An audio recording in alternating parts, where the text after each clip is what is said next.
আসসালামু আলাইকুম। সবাইকে স্বাগত জানাচ্ছি আমি নাইম ফাথম মুবিন। শুরুতে সংবাদ শিরোনাম। বাংলাদেশের সর্বশেষ গুরুত্বপূর্ণ আপডেট সংবাদে আপনাকে স্বাগত। শুরুতেই সংবাদ শিরোনাম, পরে বিস্তারিত। প্রথমেই জানাবো আমাদের হাতে থাকা সর্বশেষ গুরুত্বপূর্ণ সবথেকে তাজা আপডেট সংবাদ। এক পাও সরব না বিএসএফকে বিজিবির কড়া হুঁশিয়ারি। চাঁপাইনবাবগঞ্জের শিবগঞ্জ উপজেলার চৌকা সীমান্ত দিয়ে ২০ জনকে বাংলাদেশে পুশিনের চেষ্টা ব্যর্থ করে দিয়েছে বাংলাদেশের বিজিবির সদস্যরা। তবে বর্ডার গার্ড অব বাংলাদেশ বিজিবির কঠোর অবস্থানের কারণে সেটি ব্যর্থ হয়ে গেছে। আজ গভীর রাতে চৌকা সীমান্ত এলাকায় এসব ঘটনা ঘটে পড়ে। বিষয়টি প্রকাশ্যে আসে সকালে। ভারতের মদতপুষ্ট সন্ত্রাসী ফিতনাতুল হিন্দু বাহিনীরা তাদেরকে রুখে দিয়েছে আমাদের বিজিবি সদস্যরা। জানাবো, এটা হচ্ছে ধোঁকাবাজির বাজেট বললেন ব্যারিস্টার শাহরিয়ার। প্রস্তাবিত বাজেটে কৃষিখাতের বিষয়ে কিছু ইতিবাচক পদক্ষেপ গ্রহণ করা হলেও কৃষি, মৎস্য ও প্রাণী সম্পদ খাতের দীর্ঘমেয়াদী চ্যালেঞ্জ মোকাবেলায় এটি যথেষ্ট শোভনীয় নয় বলে উল্লেখ করেছে দেশের শীর্ষ কৃষিবিদ ও সুশীল সমাজের প্রতিনিধিরা। এদিকে বাংলাদেশের সামনে এখন তিনটি বড় লড়াই বললেন নাসির উদ্দিন পাটোয়ারি। জাতীয় নাগরিক পার্টি এনসিপির মুখ্য সমন্বয়ক নাসির উদ্দিন পাটোয়ারি বলেছেন যে বাংলাদেশের সামনে এখন প্রধান তিনটি লড়াই। এক হচ্ছে নিজেদের বাংলাদেশের সার্বভৌমত্ব রক্ষা করা, ফ্যাসিবাদী হাসিনার দোসরদের বিচারের আওতায় আনা, যারা ব্যাংক খাতে লুটপাট করেছে তাদেরকে বিচারের আওতায় আনা, দেশে চাঁদাবাজি, রাহাজানি, সন্ত্রাসী এগুলো নির্মূল করা। এরপর জানাবো, সরকারের কাঁধে হাসিনা এবং আওয়ামী লীগের ভূত চেপেছে বললেন মামুনুল হক। বাংলাদেশ খেলাফতে মজলিসের আমির মামুনুল হক বলেছেন যে বর্তমান সরকারের কাঁধে হাসিনা এবং আওয়ামী লীগের ভূত চেপেছে, এই ভূত ছাড়াতে হবে। এবং সর্বশেষ জানাবো, ইসরায়েল যুদ্ধবিরতি লঙ্ঘন করায় হরমুজ প্রণালী বন্ধ করল ইরান। আবারও দক্ষিণ লেবাননে ইসরায়েলের প্রাণঘাতী হামলার প্রতিক্রিয়া বিশ্বের অন্যতম গুরুত্বপূর্ণ নৌপথ হরমুজ প্রণালী বন্ধ করে দেওয়ার ঘোষণা দিয়েছে ইরান। দেশটির কেন্দ্রীয় সামরিক কমান্ড জানিয়েছে এই পদক্ষেপকে তারা যুক্তরাষ্ট্রের সঙ্গে হওয়া একটি সমঝোতা ভঙ্গের জবাব হিসেবে বিবেচনা করছে। ইরানের রাষ্ট্রীয় টেলিভিশনে প্রচারিত এক বিবৃতিতে খাতামাল আনবিয়ার সেন্ট্রাল হেডকোয়ার্টারের পক্ষ থেকে এসব বিষয় নিশ্চিত করা হয়েছে। প্রিয় দর্শক, এতক্ষণ শুনছিলেন সংবাদ শিরোনাম, এবারে বিস্তারিত। তবে তার আগে বন্ধুরা অনুরোধ থাকবে এই সংবাদটিতে একটি লাইক দিন। এই চ্যানেলে আপনি নতুন হয়ে থাকলে আমাদের সংবাদটি দেখতে দেখতে চ্যানেলটি সাবস্ক্রাইব করে রাখুন। কমেন্ট করে বন্ধুরা আপনার মূল্যবান মতামত জানিয়ে দিন আপনি বিশ্বের কোন দেশ থেকে বা বাংলাদেশের কোন স্থান থেকে আমাদের সংবাদটি দেখছেন এবং শুনছেন। আর বন্ধুরা, সংবাদটি আপনার সোশ্যাল মিডিয়া ফেসবুকে শেয়ার করে বন্ধুদেরও দেখার সুযোগ করে দিন।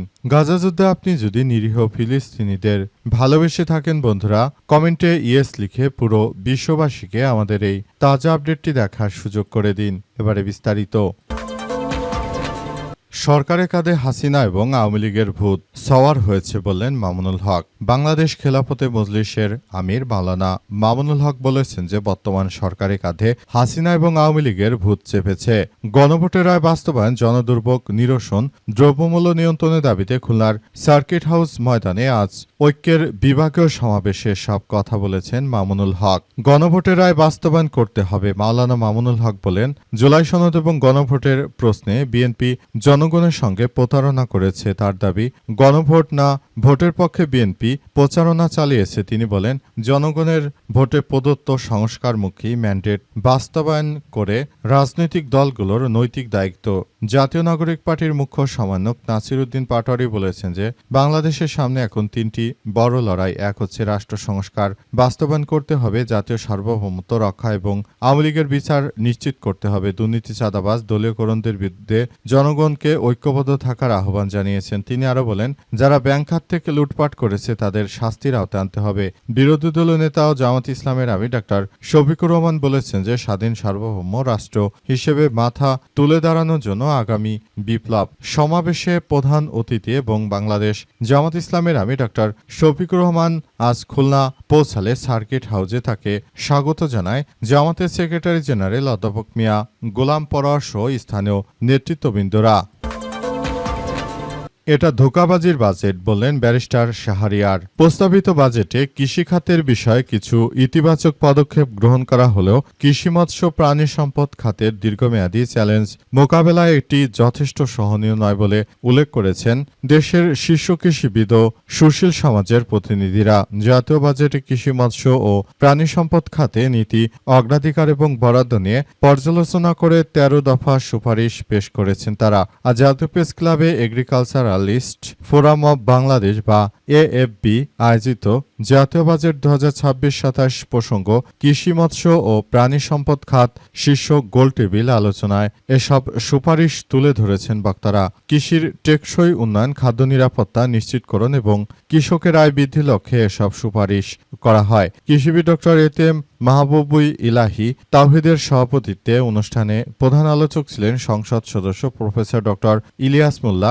এছাড়াও আলোচনায় অংশ নেন ২১শে পদকপ্রাপ্ত কৃষি অর্থনীতিবিদ মোহাম্মদ জাহাঙ্গীর আলম, সাবেক সিনিয়র সচিব মোহাম্মদ শফিউল্লাহ, সাবেক সচিব নুরুল আলম, সাবেক সচিব ডক্টর শরীফুল আলম জিন্না, কৃষি অর্থনীতিবিদ সমিতির সভাপতি আহসানুজ্জামান লিটু, পাবলিক পলিসি বিশেষজ্ঞ দেওয়ান আলী হায়দার, আলমগীর, পটুয়াখালী বিজ্ঞান ও প্রযুক্তি বিশ্ববিদ্যালয়ের নেতৃত্ববৃন্দরা তারা সবাই একসঙ্গে কথা বলেছে এবং তারা জানিয়েছে যে যেভাবে আসলে এই ধরনের সমস্যাগুলো তারা তৈরি করেছে এটি কোনোভাবেই আসলে গ্রহণযোগ্য হতে পারে না। তারা মূলত আমাদেরকে একটি ভয়াবহ বিপর্যয়কর পরিস্থিতির মধ্য দিয়ে ঠেলে দিতে চায়। তাদের এই ধরনের সন্ত্রাসী কার্যক্রম আমরা মেনে নিতে পারি না।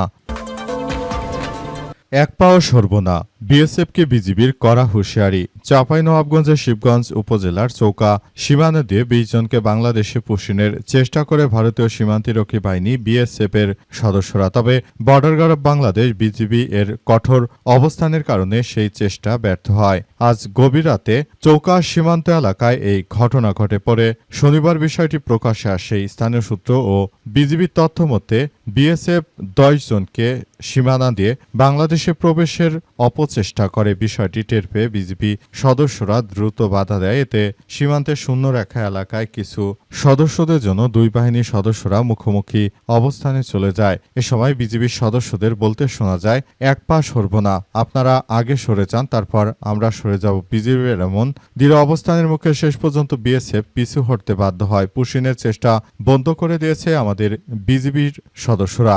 অবস্থায় ভারতের হিন্দুত্ববাদী এই কুখ্যাত ভারতের বিএসএফ এর সদস্যরা তারা অবশেষে বাংলাদেশের সেই সীমানা ছেড়ে পালিয়ে যেতে বাধ্য হয়েছে। বিজিবির বাধার মুখে পালাচ্ছে ভারতের কুখ্যাত সন্ত্রাসী বাহিনী বিএসএফ এর সদস্যরা। এই বিএসএফরা তারা বাংলাদেশে একটি ত্রাসের রাজত্ব কায়েম করতে চায়। তাদের এই সন্ত্রাসী কার্যক্রম বাংলাদেশে কেউ কখনোই মেনে নেবে না। তারা যে ধরনের কার্যক্রম আসলে শুরু করেছে এটি আমাদের সবার জন্য এক বিপদ সংকেত যে বাংলাদেশের নাগরিকরা আপনারা এখনো যদি দলে দলে বিভক্ত হয়ে যান তাহলে ভবিষ্যতে কিন্তু বাংলাদেশ যদি ভারতীয় সন্ত্রাসীরা তারা যদি বাংলাদেশটাকে তাদের আয়ত্ত করে নিতে চায় তাহলে সেই ক্ষেত্রে কিন্তু ভয়াবহ এক বিপর্যয়ের মধ্যে পড়ে যাবেন। সুতরাং বিষয়গুলো নিয়ে এখনই সবাইকে সতর্ক থাকতে হবে।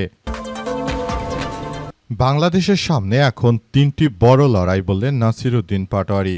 জাতীয় নাগরিক পার্টির এনসিপির মুখ্য সমন্বয়ক নাসির উদ্দিন পাটোয়ারি বলেছেন যে বাংলাদেশের সামনে এই মুহূর্তে ৩টি বড় লড়াই আছে। সেই লড়াইগুলো অবশ্যই বাংলাদেশকে সামাল দিতে হবে। এর মধ্যে হচ্ছে সন্ত্রাসী, আওয়ামী লীগের যারা দুর্নীতিবাজ চাঁদাবাজ রয়েছে, সন্ত্রাসী রয়েছে তাদেরকে বিচারের আওতায় নিয়ে আসতে হবে। দেশের সার্বভৌমত্ব রক্ষা করতে হবে। পাশাপাশি যারা ব্যাংকিং খাতকে ধ্বংস করেছে, লুটপাট করেছে, বিদেশে অর্থ পাচার করেছে তাদেরকে অবশ্যই বিচারের আওতায় নিয়ে আসতে হবে। যদি এটা আমরা না করতে পারি তাহলে ভবিষ্যতে আমাদের জন্য এক ভয়াবহ বিপর্যয়কর পরিস্থিতি অপেক্ষা করছে বলে জানানো হয়েছে এবং আরো বলা হচ্ছে বর্তমান সময়ে যে ধরনের সন্ত্রাসী কার্যক্রমগুলো চলমান রয়েছে সেই সন্ত্রাসী কার্যক্রমগুলো এখনই প্রতিহত করতে হবে। দেশটাকে সুন্দরভাবে গড়ে তোলার জন্য আমাদের সবাইকে একসঙ্গে কার্যক্রম চালিয়ে চালিয়ে যেতে হবে।